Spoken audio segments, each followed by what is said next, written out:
Right. It's less than, just over 24 hours after eating 21 kilometers in the Vic Falls Marathon. But here I am in Lochard near Bulawayo, and I have already taken some soil samples from Mr. Matangira's farm. Tomorrow, about 24 hours later from now, I'll be sending some mango trees to Rusape. That's my life, and it looks like I do it so effortlessly. I was running 21 kilometers yesterday, taking soil samples today, delivering trees tomorrow. That's what successful people do. The difference between successful people and unsuccessful people is that unsuccessful people find a whole lot of reasons why things cannot be done.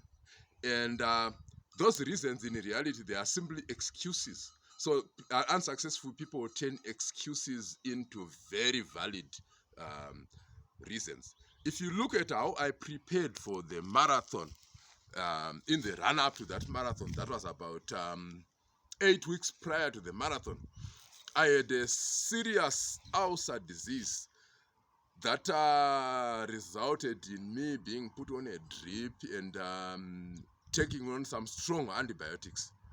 And then when I did that, those antibiotics, they sort of killed my legs. It was as if my leg had been cooked after taking that antibiotic. Then I said no to that antibiotic. I got some traditional medicine from my uncle for those ulcers. Those ulcers, to me, a successful person, they were simply an excuse not to run in the Vic Falls Marathon. So I had to get rid of that excuse. Successful people get rid of all the excuses. So when I started to try to run, that was about just 6 weeks before the marathon. And I did my first run, which was 5 kilometers. And after doing that 5 kilometers, I had a calf injury on the right leg. A serious calf injury, you see. So I had to stop exercising again for another week.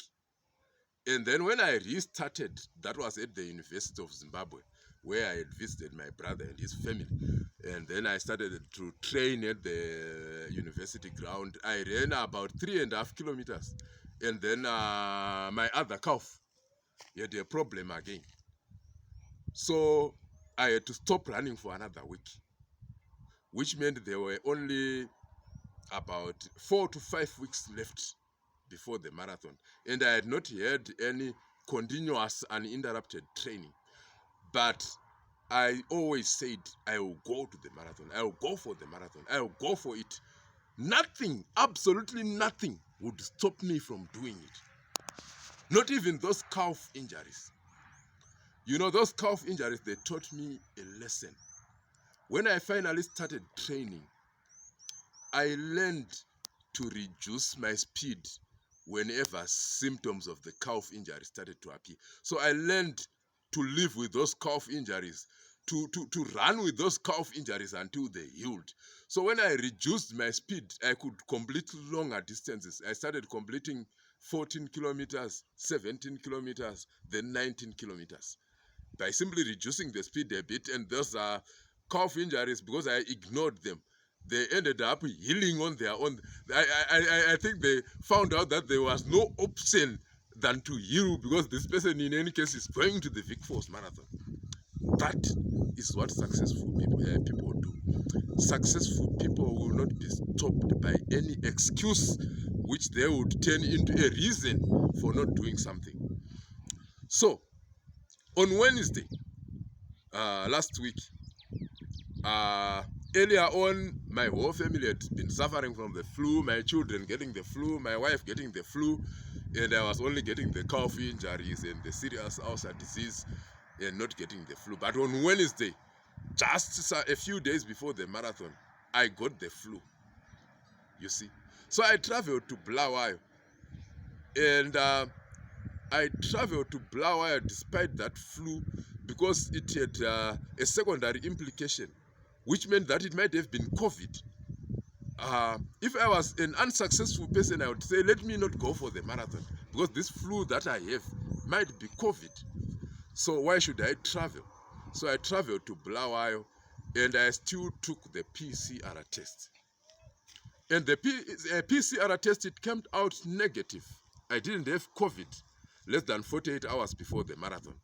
So I had the flu, but I didn't have COVID. Right, so I traveled there to Vic Falls, arrived safely, but as I was traveling, the flu was getting worse and worse with each day.